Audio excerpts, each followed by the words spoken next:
c'est Evelyne Pacheco sur French All Over, le podcast de l'apprentissage du français. Welcome everyone, it's Evelyne Pacheco on French All Over, the podcast for French learning. Aujourd'hui, nous avons la chance d'accueillir dans notre épisode un des membres de la large communauté française de Floride, Joe Merzel. Pour ceux qui le souhaitent, la transcription audio ainsi que la traduction en anglais de l'interview sera disponible sur le blog frenchallover.blogspot.com. For those who wish it, the audio transcription and the translation to English of the interview will be available on the blog frenchallover.blogspot.com.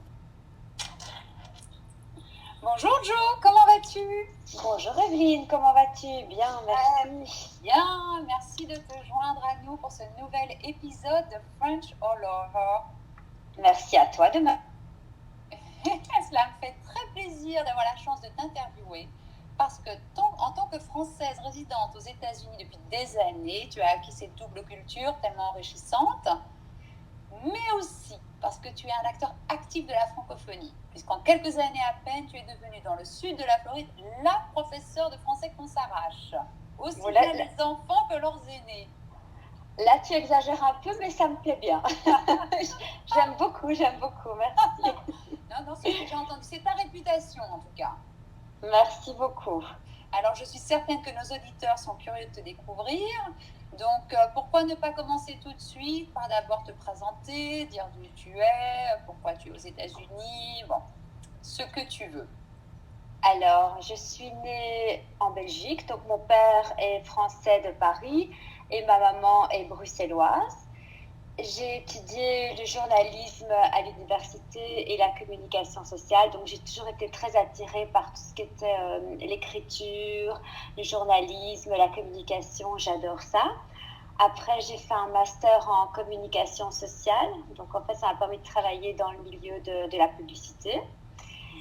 Et par la suite, j'ai ouvert une agence de relooking qui m'a aussi permis en fait de développer un côté qui était un petit peu plus artistique, plus dans le marketing et plus dans l'esthétique aussi.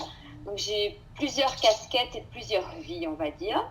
Exactement. Et tout ça avant de venir aux États-Unis. Oui, j'ai déménagé aux États-Unis il y a 8 ans parce que mon mari travaille pour Microsoft.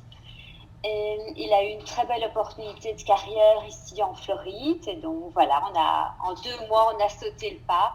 On a tout vendu en Belgique. On a pris nos jumeaux qui à l'époque avaient 14 ans et on a déménagé en Floride. Et quand j'ai déménagé en Floride, je ne parlais pas un mot d'anglais. Je parlais le néerlandais qui est la deuxième langue en Belgique. Bon, le français évidemment parfaitement puisque c'est ma langue maternelle, mais pas un mot d'anglais. Et donc, je pense que c'est une des qualités que j'ai avec mes élèves, c'est l'empathie. Parce que je comprends exactement ce qu'ils ressentent quand ils découvrent le français, quand ils découvrent la difficulté du français, la subtilité du français, les difficultés d'accent aussi, que j'ai énormément en anglais. Exactement, oui, c'est un sport d'apprendre une langue. Mais est-ce que tu connaissais les États-Unis avant de sauter le pas, de venir t'installer en 2 mois seulement, sans parler anglais? Tu étais déjà venue auparavant? Alors, j'étais venue quand j'avais 20 ans avec mon mari que je connaissais déjà à l'époque. On avait été, écoute, c'est très drôle parce qu'on avait été en Floride. Et je dois t'avouer qu'on n'avait pas du tout aimé la Floride. On trouvait ça très artificiel. Enfin, je sais pas, c'était vraiment pas le coup de foudre. Et puis, on est retourné c'était quand j'avais 38 ans, donc il y a 12 ans. On est retourné en Californie et là, ça a été le coup de foudre. J'ai dit à mon mari, oh mon Dieu, je rêve d'habiter en Amérique. Je sais pas, ça a été le coup de foudre total. Et puis, 5 ans après, on a pris nos valises et nos jumeaux et on est parti ici. Donc, c'est vrai que j'avais pas une super image de la Floride, mais c'était il y a très très longtemps. Je ne vais pas dire mon âge. Donc, quand tu as découvert la Floride, tu t'es dit, non, c'est ça, jamais tu t'es douté que tu allais habiter là. En fait, mais même dans tes projets. Même dans mes rêves les plus fous, je ne me serais jamais vue avec un tel changement de vie et vivre aux États-Unis. Jamais. C'est juste comme quoi la vie est pleine de surprises et jamais. exactement. Ça fait combien de temps maintenant que tu habites en Floride, donc? Alors, au mois d'août, ça fera 8 ans. 8 ans. 8 ans. Ouais. Et comment s'est passée l'intégration? Est-ce que ça a été facile comme changement ou il y avait, tu as rencontré quelques défis?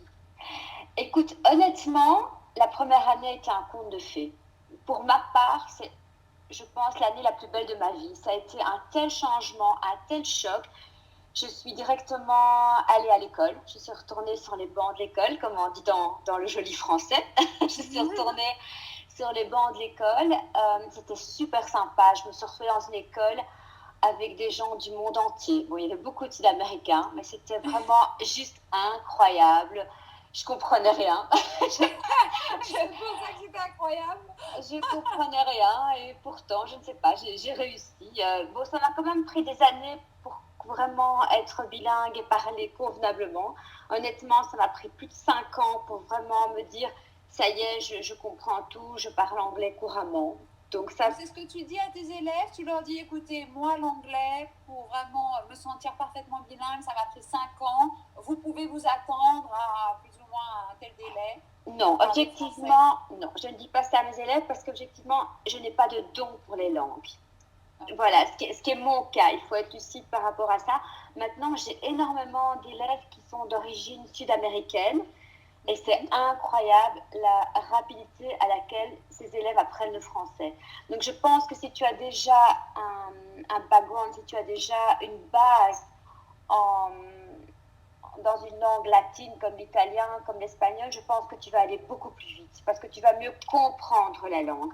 Maintenant, je pense que si tu es américain, c'est plus compliqué. Clairement, oui. Maintenant, je pense que ça dépend vraiment de la motivation et ça dépend vraiment du don pour les langues. Donc, je n'ai absolument pas ce qui, de nouveau, me donne beaucoup d'empathie. Donc, pour des étudiants américains, par exemple, bon, les enfants et les adultes, c'est encore deux choses différentes, hein, mais disons, pour tes adultes, une personne, disons, trentaine, quarantaine, qui dit « Ok, moi, je veux apprendre le français », en général, combien de temps ça leur prend? Pour commencer de douer normalement, hein, bon. Je dirais pour commencer à vraiment se débrouiller convenablement, 1 an, je dirais. Je dirais 1 an. C'est pas si mal.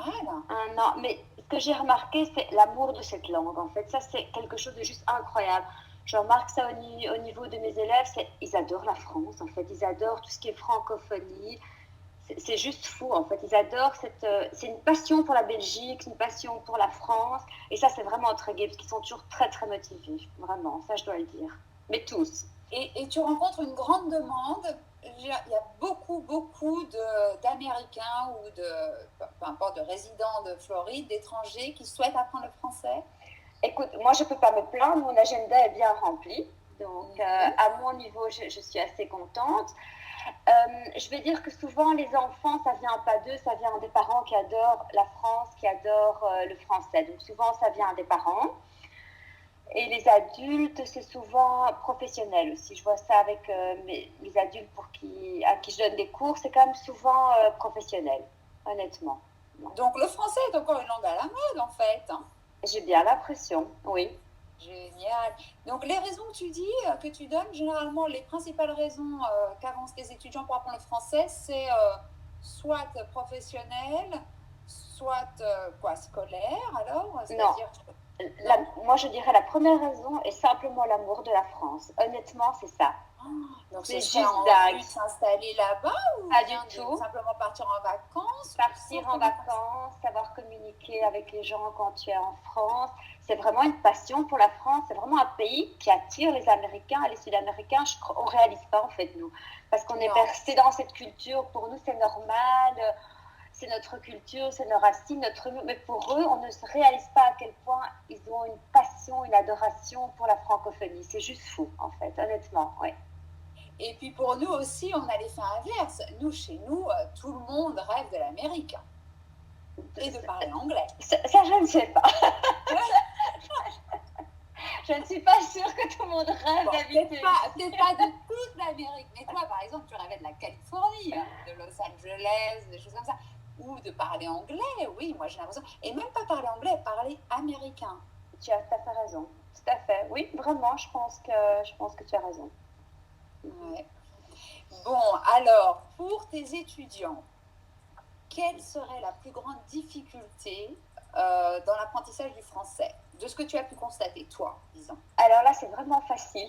C'est la première chose qui me vient à l'esprit, c'est féminin, masculin. Oh mon Dieu. Féminin, masculin, ouais. Donc, C'est les le... anglophones n'ont pas.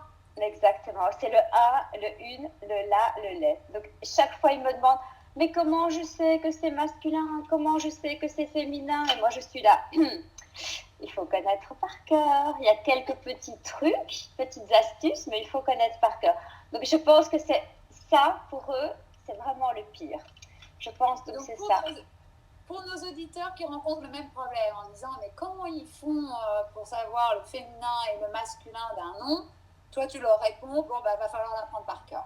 Oui, en gros, c'est ça. En gros, c'est ça, il faut les utiliser. Il n'y a pas de truc, il n'y a pas de secret, il n'y a pas de recette, il faut les apprendre par cœur. Mais en même temps, pour être honnête, tu emploies souvent le même vocabulaire. C'est vrai, hein? Donc, c'est pas non plus qu'il y en a des milliers. Et aussi, ce qui est compliqué, c'est tout ce qui est les verbes réflexifs. Ça, j'ai remarqué aussi qu'ils ne comprennent pas toujours très bien. Par exemple, se laver, se maquiller, se raser. Donc, tous ces verbes-là, ça prend un petit peu plus de temps aussi. Donc, ça, c'est vraiment les deux choses, je pense, les plus compliquées pour eux. J'avais une autre personne qui me disait aussi que une des grandes difficultés était aussi la prononciation. Ah oui, ça j'avoue. Ça, c'est vrai. Oui, tout à fait. Et plus pour qui? Plus pour les anglophones, j'imagine, que pour ceux d'Amérique latine ou bien ceux qui parlent une langue latine, donc effectivement d'Amérique latine, puisque moi, j'ai pas d'italien, moi j'ai des hispaniques, effectivement. Ils n'ont aucun problème de prononciation, honnêtement. C'est très rare que j'ai un élève qui a des problèmes de prononciation. Par contre, les Américains, j'ai beaucoup de sympathie pour eux. beaucoup. Mais chaque fois, je rigole, parce que chaque fois, je leur dis, vous comprenez, ça c'est l'histoire de ma vie, à chaque fois. Oui, parce que on a beaucoup de sympathie pour eux, parce qu'ils ont beaucoup de sympathie pour nous aussi. Non, mais c'est très drôle, parce que parfois, il y a un élève qui va me dire un mot, et donc, moi, je lui dis la traduction en anglais et je te jure, il ne comprend pas ce que je dis. Alors, parfois, je dois lui envoyer ou lui écrire le mot et il fait « Ah !» et il me fait la bonne prononciation en anglais. Et là, directement, tu vois, ça crée un lien, ça crée quelque chose, je pense. Parce que directement, il me regarde, il fait « C'est vrai que tu comprends ce que je ressens. » Ou bien tu dis « Mais c'est ce que j'ai dit !» Oui, non, ça j'ai arrêté. C'est exactement la même chose. Comment ça se fait qu'ils ne me comprennent pas? Non, et tu sais, ce qui est drôle aussi, c'est qu'au début, je me disais, mais les Américains, ils ne font pas d'efforts, ils n'essayent pas de comprendre ce que je dis. Mais en fait, en donnant cours, je réalise qu'en fait, moi non plus, je ne comprends pas toujours ce qu'ils disent. Ouais. Donc, tu vois, je me dis, mais en fait, je comprends qu'ils ne me comprennent pas. Ouais, il faut vraiment se mettre à la place de l'autre. Oui, ouais. Oui, exactement la même situation pour pouvoir juger. Mais par rapport à, pour en finir avec l'accent, personnellement, je suis très derrière mes élèves avec l'accent parce que je sais toute la difficulté qu'il y a et je sais tout le problème qu'on a quand on ne prononce pas correctement. Donc, je dois dire que quand mes élèves font des erreurs de prononciation, je suis tout le temps à les recorriger, gentiment, évidemment, mais tout le temps. Parce que justement, je ne veux pas qu'ils traversent ce que moi je traverse avec mon accent qui est très, très, très, très fort. Oui, très prononcé, mais oui, très alors tu travailles quoi, avec la phonétique et tu insistes sur les syllabes, les sons, etc. Mais le problème de la phonétique, c'est que si tu n'as pas les bases, c'est difficile. Et souvent, les élèves n'ont pas les bases. Donc, moi, ce que je fais qui fonctionne très, très bien, et ça, je trouve que c'est peut-être chouette pour d'autres profs de français qui nous écoutent peut-être, c'est par WhatsApp. Et ça, je t'assure que ça fonctionne très, très bien. Donc, ce que je fais, c'est que j'écris le mot et puis je l'enregistre sur WhatsApp. Pourquoi WhatsApp? Parce que le message va rester non-stop, il ne disparaît pas. Et donc, en fait, qu'est-ce que mon élève fait? Il écoute non-stop le son de ma voix et il répète après moi. Et je t'assure que ça fonctionne très bien. Tout simplement. C'est génial. Mais oui. Ouais. Mais c'est génial.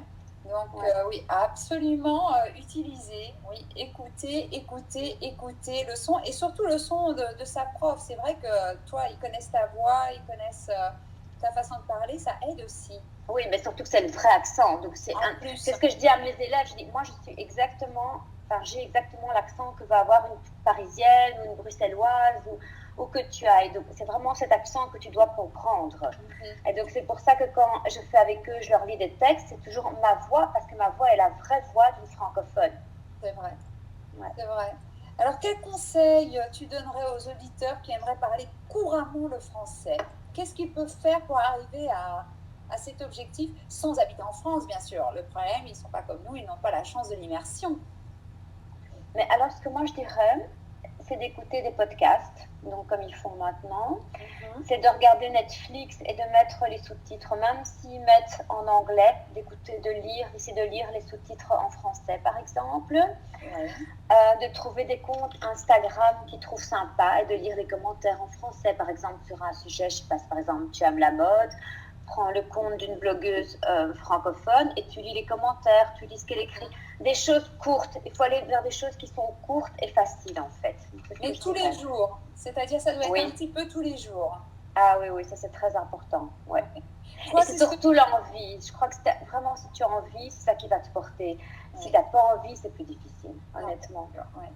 Bien sûr, oui, comme les parents qui forcent leurs enfants à apprendre leur français, par exemple. Bon, voilà, la motivation n'y est peut-être pas toujours. Ça, c'est pas facile. Parce que toi, tu enseignes aussi bien à des enfants de 6 ans qu'à des adultes de 60 ans. Exactement. C'est ça aussi. J'ai déjà des élèves qui ont 4 ans et donc j'ai des jeux en fait. Donc je joue beaucoup avec eux. On regarde des vidéos sur YouTube, des dessins animés par exemple, qu'on va regarder en français. On fait des chansons, on fait des dessins. Donc tout ça, on va faire avec des petits. Et puis après, on va commencer avec des jeux, toujours beaucoup de jeux. Même avec mes adultes, je joue, ils adorent. Tu serais étonnée. Je joue au Monopoly, par exemple, quand j'ai des adultes, pour leur apprendre le présent. Donc, comment conjuguer les verbes comme payer, acheter, aller en prison, sauter une case. Et bien, je fais ça avec le Monopoly, mais ils adorent. Ils n'arrêtent pas de me redemander de jouer. Donc, c'est drôle parce que tu apprends à compter, tu apprends, tu sais, les chiffres. Enfin, c'est super, c'est vraiment donc jouer. Qui gagne. Ben, j'essaye de ne pas tricher, mais c'est pas facile. Mais je te rassure, ils trichent aussi, mes élèves. J'ai des spécialistes.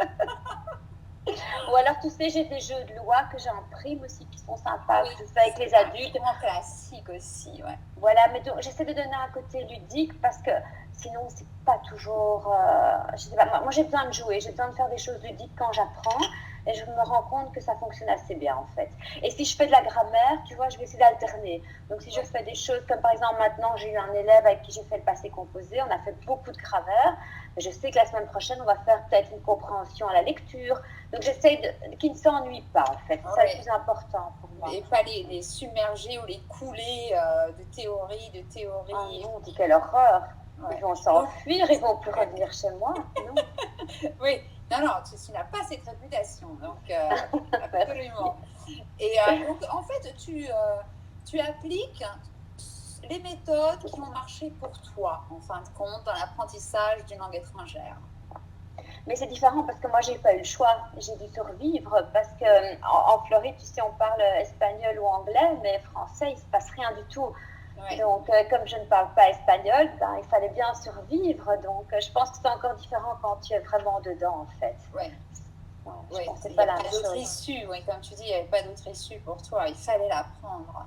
Oui, mais en même temps, quelle fierté quand, au bout de tant d'années, tes voisins te disent « Mais mon Dieu, que vous parlez bien anglais, c'est quand même agréable. » Absolument, absolument. Ouais, et pareil pour les étudiants qui arrivent à parler le français et à interagir avec tout le monde en français. Oui, c'est aussi une grande fierté, bien sûr. Et moi, je félicite beaucoup mes élèves aussi. Ça, c'est quelque chose que je trouve très important. Donc, dès que c'est bien, je suis quelqu'un de très enthousiaste à moi. Donc, dès que c'est bien, je vais être « Waouh, c'est génial, bravo, t'as vu quelle belle phrase ?» Et je vais toujours donner des textes, je sais qu'ils vont comprendre. Je ne vais jamais faire trop difficile parce que sinon, tu démotives aussi. Donc, tout ça, il faut vraiment faire attention de garder la motivation, de garder l'enthousiasme. C'est très important. Ouais. Et donc, tu es très contente, tu es très heureuse de ta vie en Floride. Ça s'entend de toute façon. Oui, j'adore. Ton travail, tes étudiants. Mais est-ce qu'il y aurait quelque chose de la France qui te manque? Oh oui, honnêtement, oui, tous les jours, tous les jours. Tous les D'ailleurs, jours. j'avoue, j'ai la télé en français. J'avoue, D'accord. c'est ma récompense suprême Donc, le c'est quoi? soir. C'est ça? C'est La quoi? C'est culture, la la culture. culture.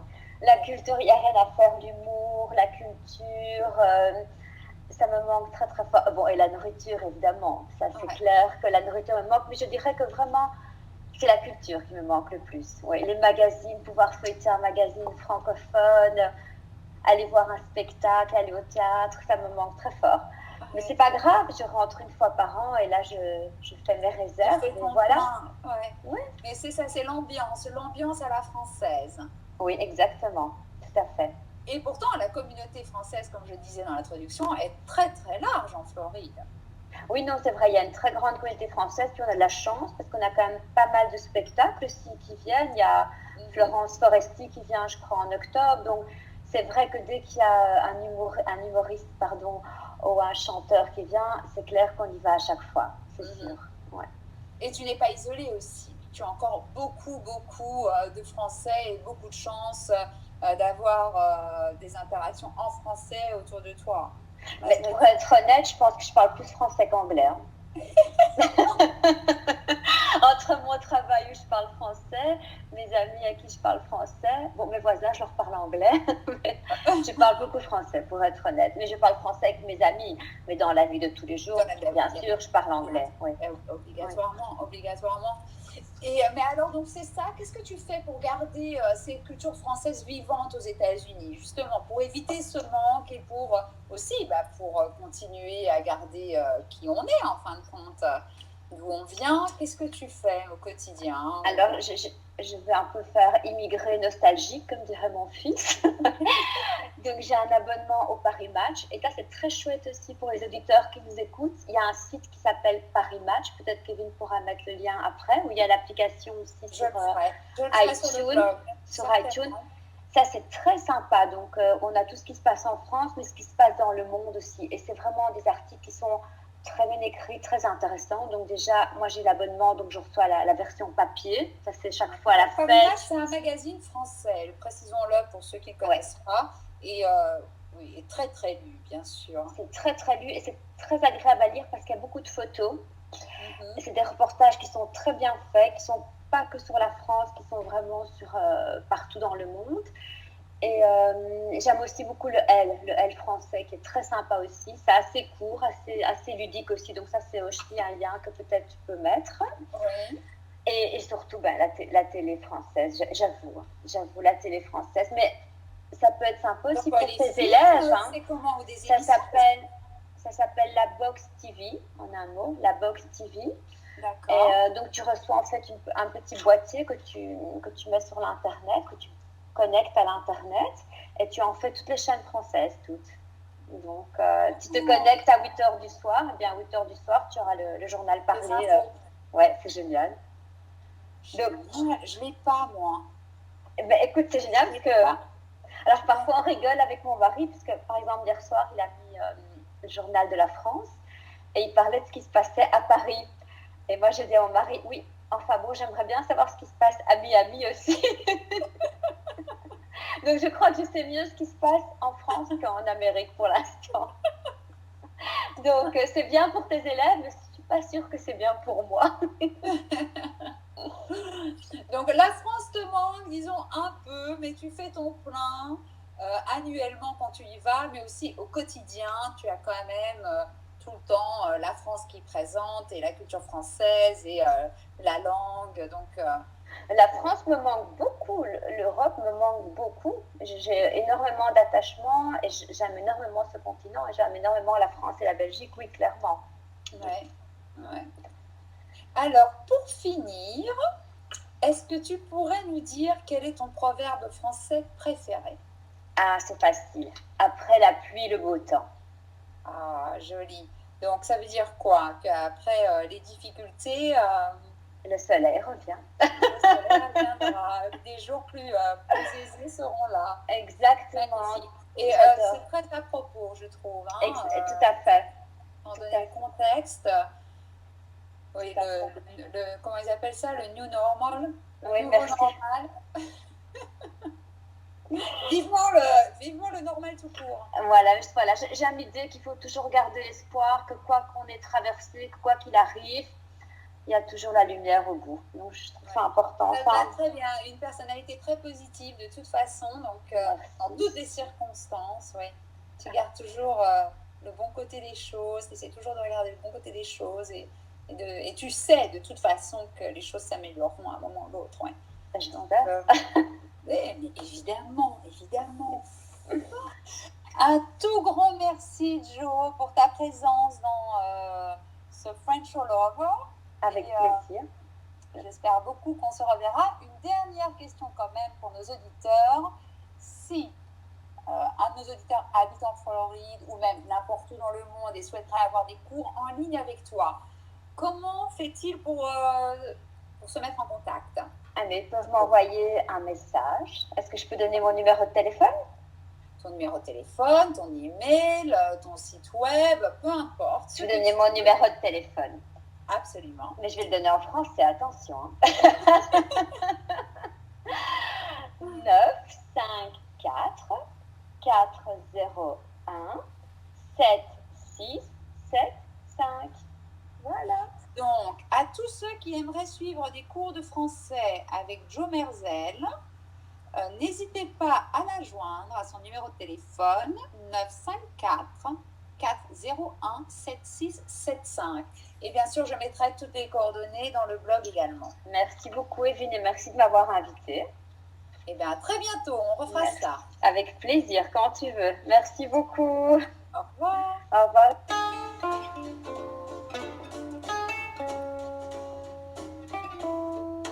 Merci beaucoup de votre écoute et à très bientôt pour un nouvel épisode de French All Over. N'oubliez pas que la transcription et la traduction de l'interview avec Jo Merzel est disponible sur le blog frenchallover.blogspot.com. À bientôt, au revoir.